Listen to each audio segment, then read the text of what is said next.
បាទយើងចាប់ដើមនិយាយអំពី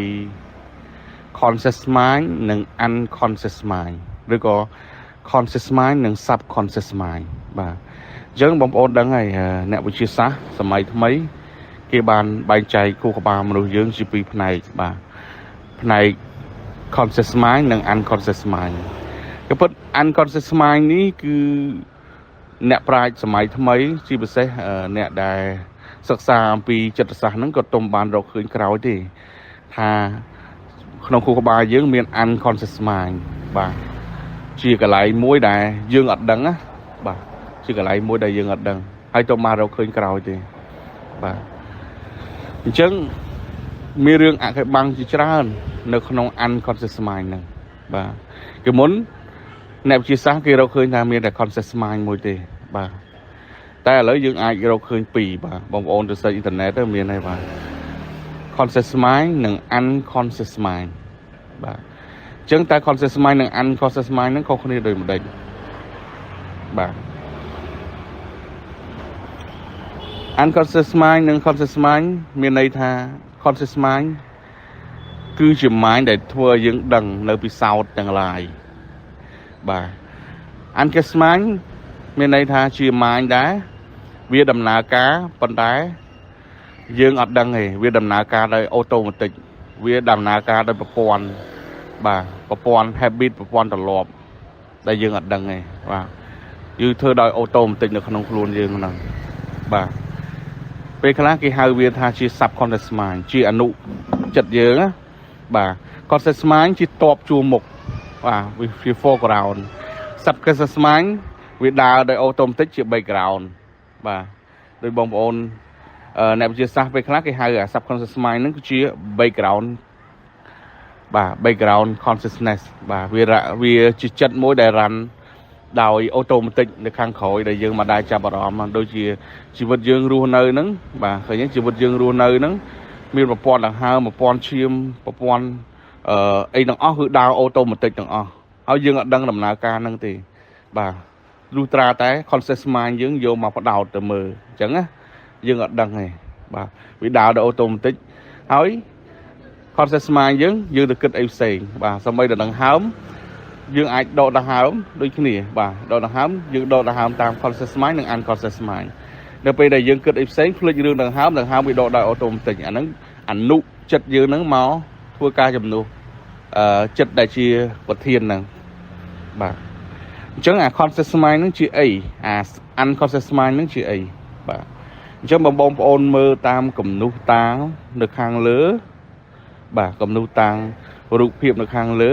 បាទបងប្អូនឃើញនៅក្នុងអភិធម្មបាទនៅក្នុងអភិធម្មពុទ្ធសាសនាមហាយាន Zen គេបានបែងចែកបាទវិញ្ញាណចិត្តណាគេបានបែងចែកចិត្តបាទមនុស្សយើងហ្នឹងជា8វិញ្ញាណបាទដែលវាសមស្របទៅនឹងវិទ្យាសាស្ត្របាទអញ្ចឹង8វិញ្ញាណហ្នឹងមានអីខ្លះខ្ញុំសូមបញ្យល់បាទ8វិញ្ញាណគេពិពណ៌នាពីខាងក្រៅទៅខាងក្នុង8វិញ្ញាណហ្នឹងមានន័យថាគេមានបញ្ចវិញ្ញាណបាទ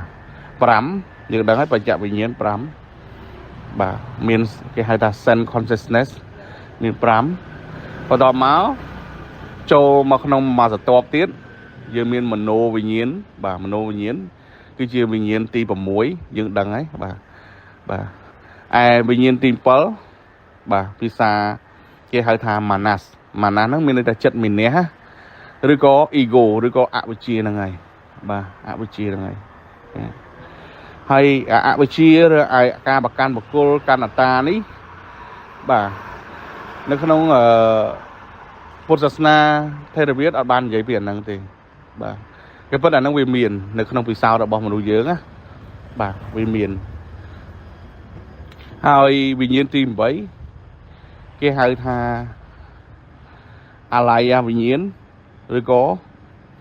store consciousness ជាវិញ្ញាណដែលផ្ទុកនៅរឿងរ៉ាវ memory ទាំងឡាយរបស់យើងទាំងអស់បាទក្របពូជកម្មទាំងអស់ហ្នឹងត្រូវបាន store នៅក្នុងហ្នឹងអញ្ចឹងបងប្អូនសួរថាតើក្នុងចំណោមអា8ហ្នឹង អាណាជា conscious mind អាណាជា unconscious mind ដែលស្របនឹងវិទ្យាសាស្ត្រអញ្ចឹងក្នុងចំណោម8ហ្នឹងអាទ្វាទាំង6មានបច្ចៈវិញ្ញាណនិងមโนវិញ្ញាណអាហ្នឹងគេហៅថា conscious mind ហើយអា conscious mind ហ្នឹងហើយជាអ្វីដែលយើងអាចគ្រប់គ្រងបាននោះបាទគ្រប់គ្រងបានមានន័យថាយើងអាចគ្រប់គ្រងភ្នែកយើងទៅមើលនេះមើលនោះផ្ដោតមើលនេះមើលនោះយើងអាចគ្រប់គ្រងចិត្តយើងឲ្យគិតនេះគិតនោះឃើញទេអាហ្នឹងហើយដែលយើងអាចគ្រប់គ្រងបានណាបាទតែ unconscious mind គឺជាចិត្តដែលយើងអត់ដឹងហើយយើងអត់អាចគ្រប់គ្រងបានទេវាជាដំណើរនៃធម្មជាតិបាទវាដើរដោយធម្មជាតិដើរដោយស្ងប់ស្ងាត់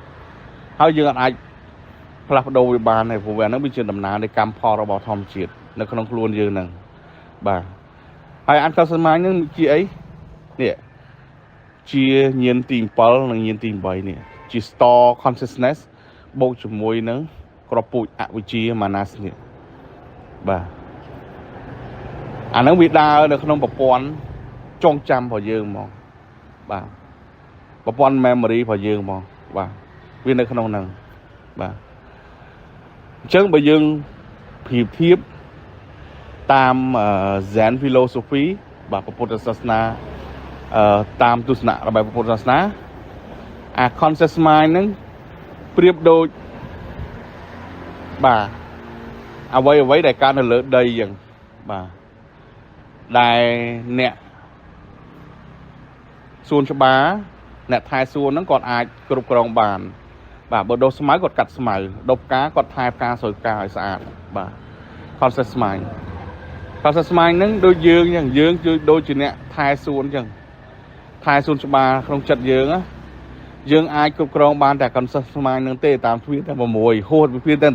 6យើងអាចគ្រប់គ្រងបានទេហើយមនុស្សយើងទូទៅតែនិយាយថាបើហួសដល់ទ្វារទាំង6អត់មានអីទាំងអស់មាន conscious unconscious mind មួយទៀតដែលវាធ្វើការ background បាទហើយ unconscious mind ហ្នឹងប្រៀបដូចនៅក្នុងទស្សនៈពុទ្ធសាសនាគឺប្រៀបដូចក្របពូជនៅក្នុងដីអញ្ចឹងយើងអាចអ្នកថែសួនអាចធ្វើអីបានទេបាទយើងអាចជ្រើសក្របពូជដាំប៉ុន្តែប្រព័ន្ធនៃការដាំរបៀបការដាំពឹងលើប្រព័ន្ធធម្មជាតិប្រព័ន្ធកម្មផលធម្មជាតិទាំងស្រុងឃើញទេបាទអញ្ចឹងនៅក្នុងខ្លួនយើងហ្នឹងមានផ្នែកខ្លះយើងអាចគ្រប់គ្រងបាននិងផ្នែកខ្លះយើងអាចគ្រប់គ្រងបានដែរផ្នែកដែលយើងអាចគ្រប់គ្រងបានគឺ conscious mind ហើយផ្នែកដែលយើងអាចគ្រប់គ្រងបានគឺ unconscious mind វានៅ deep នៅក្នុង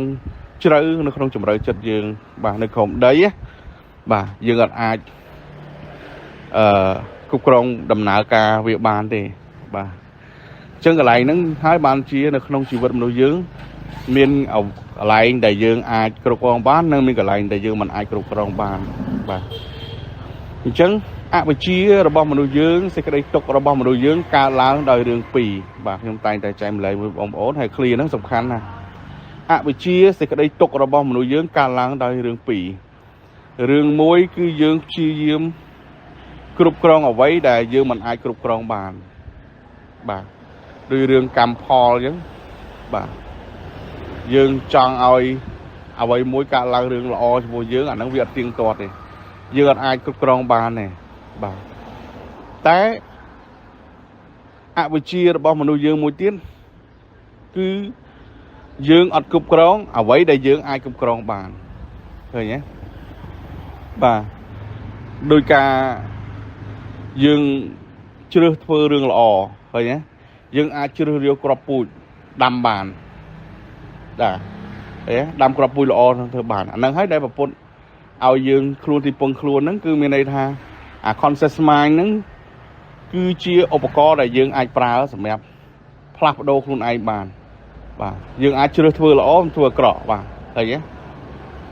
ប៉ុន្តែអាល្អអាក្រក់ហ្នឹងវាត្រូវទៅដាំទៅក្នុងប្រព័ន្ធកម្មផលយើងមិនប្រកាសថាអ្នកធ្វើល្អបានល្អភ្លាមទេវាអត់ទៀងទាត់នៅកន្លែងហ្នឹងគឺវាទៅដល់ដំណាក់កាល unconscious mind វាធ្វើការហើយបាទវាធ្វើការនៅក្រោមដីអញ្ចឹងឬគ្រាប់ពូជដុះនៅក្រោមដីអញ្ចឹងដល់ចៃដល់អីវាបានវាហុចផលឲ្យយើងនៅក្នុងចិត្តខាងលើហ្នឹងឃើញទេដូចយើងដាំគ្រាប់ពូជដាំស្វាយ5ដើមអញ្ចឹងក្នុងពេលតែមួយលើដីតែមួយតែដើមស្វាយហ្នឹងវាចេញមកអាខ្លះពោះក្បាស់ទៀតឃើញវាអត់ទៀងទាត់នៅកន្លែងហ្នឹង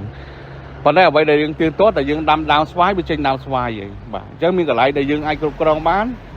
nâng còn lại dương cục còng bán háo chi vật mà đôi dương đôi cái này bà dương thử check cục còng ở vậy để dương ai cục còng bán và dương thử đăng school này ở vậy để dương ai cài prai bán ở vậy ai cài prai bán hai mà đôi dương thì tới tay tay trong chi dương cài prai ở vậy đại dương mình ai cài prai bán nhưng ôi họ thà trong cài prai chất nè đợt tây trong cài prai ca kích rồi bao nè đợt tây bà ăn cho kia vậy nè con vậy đâu dương ai cài prai nó bán đi bà đôi dương chi dương cài prai ở chụp liên dần phải nhé dương ai cài prai bán đi nó bây giờ đầm nào là bỏ thòng chiên hai vậy đại dương ai cục còng bán cục còng chất dương nè rồi biếp để dương para cam chụp pua rương rải khang cài này vì mệt bà hãy chất mà nuôi dưỡng từ tới tay ta vùng viện tay ta ảo chia ha nhung khấn mau vì rương rải tận cài rồi bỏ khang cài nó máu và giường và đấy mẹ này rương rải tận on nó bà tôi dương khăn mình khấn vì tay nó thở cả lăng chụp pua dương này vì chưa đầm ná này thòm chiết á vì chia đầm ná này crop pu chẳng lái để bị thử đong mà đó chụp dương nó pin nè vậy nhé ta vậy để dương ai cũng có má cứ concept mind và dương bà ta dương protocam cho phu rương ra đó nó mệt rồi nhé chứ không chật dương mình cả lại cục còng bán nó cả lại cục còng bán chứ dương thử đăng phí prum đaiในការគ្រប់គ្រងបាទព្រោះយើងចង់គ្រប់គ្រងអ្វីដែលការពិតដែលយើងអាចគ្រប់គ្រងបានអាហ្នឹងឲ្យ suffering បាទយើង expect ថាគេធ្វើល្អមួយយើងគេផ្ដល់ក្តីស្រឡាញ់មួយយើងរហូតបាទគេស្មោះនឹងយើងរហូតអាហ្នឹងយើងនឹង expect អ្វីមួយដែលมันអាចគ្រប់គ្រងបានទេព្រោះយើងដឹងថាអ្វីៗក៏ប្រែប្រួលដែរត្រូវទេយើងរស់ជាមួយភាពប្រែប្រួលអញ្ចឹងយើងអាច expect អ្វីមួយខាងក្រៅបានទេមានតែបង្រៀនចិត្តយើងខាងក្នុងឲ្យរស់នៅសមស្របជាមួយការប្រែប្រួលបាទទោះវាប្រែប្រួលក៏យើងអត់មានបញ្ហាដែរអាហ្នឹងហើយជាការបង្រៀន conscious mind ចិត្តយើងនៅខាងក្នុងនោះបាទសន្តិភាពកើតឡើងចេញពីអីចេញពីយើងខាងក្នុងបាទបើយើងអត់មានសន្តិភាពជាមួយខ្លួនឯងទេអាមួយចិត្តខ្លួនឯងទេយើងមើលទៅខាងក្រៅតរហូតมันអាចមានសន្តិភាពទេបាទអញ្ចឹងហើយបានជាមនុស្សគេត្រូវការមានសន្តិភាពនៅខាងក្នុងតែមនុស្សដែលមានសន្តិភាពខាងក្នុងរបៀបដែលគាត់ធ្វើនៅខាងក្រៅមានសន្តិភាពដូចគ្នាហើយមនុស្សដែលអត់មានសន្តិភាពទេនិយាយមកអត់មានសន្តិភាពនិយាយមកមានភាសាជេរភាសាបោកតគោះមានកំហឹងមានអីបាននៅក្នុងចិត្តគាត់អត់មានសន្តិភាពទេបាទដូចគេហៅថាអ្នកចិត្តជាមិនដែលនិយាយប៉ះពាល់ពីណាដែលជេរពីណាទេលុះតាអ្នកចិត្តក្នុងចិត្តរបស់គាត់ហ្នឹងអត់ជាចិត្តគាត់ហ្នឹងមានជំងឺបាទការឈឺចាប់ហ្នឹងគឺចង់ឲ្យគាត់បញ្ចេញអាការឈឺចាប់ហ្នឹងចេញមកក្រៅបាទដើម្បីបញ្ចេញការឈឺចាប់ចេញមកក្រៅហ្នឹងហើយការឈឺចាប់ពាក្យអសុរោះពាក្យអកតេពាក្យអីហ្នឹងប៉ះឲ្យគេដើម្បីដាស់ការឈឺចាប់របស់គេដែរបាទអញ្ចឹងហើយដោយសារពិភពលោកអត់មានសន្តិភាពដោយសារមានមនុស្សអត់មានសន្តិភាពនៅក្នុងផ្លូវចិត្តហ្នឹងហើយបាទអញ្ចឹងខ្ញុំសូមបញ្ចប់ចំណុចទី1យើងនិយាយពី conscious mind និង unconscious mind បាទ conscious mind គឺជាបាទបញ្ចវិញ្ញាណហើយនិងមโนវិញ្ញាណហ្នឹងបាទធ្វើការជាមួយគ្នាហ្នឹងអាហ្នឹងហៅ conscious mind ហើយអាហ្នឹងគឺជាអ្វីដែលយើងអាចគ្រប់គ្រងបានចំណែកឯ unconscious mind គឺជាវិញ្ញាណទី7ហើយនិងទី8ហ្នឹងបាទដែលមានគ្រាប់ពូជអវិជ្ជាជាមួយនឹងបាទstore consciousness អាឡ័យវិញ្ញាណបាទជាវិញ្ញាណដែលផ្ទុកនៅគ្រាប់ពូជទាំងអស់របស់ខ្លួនយើងហ្នឹងបាទ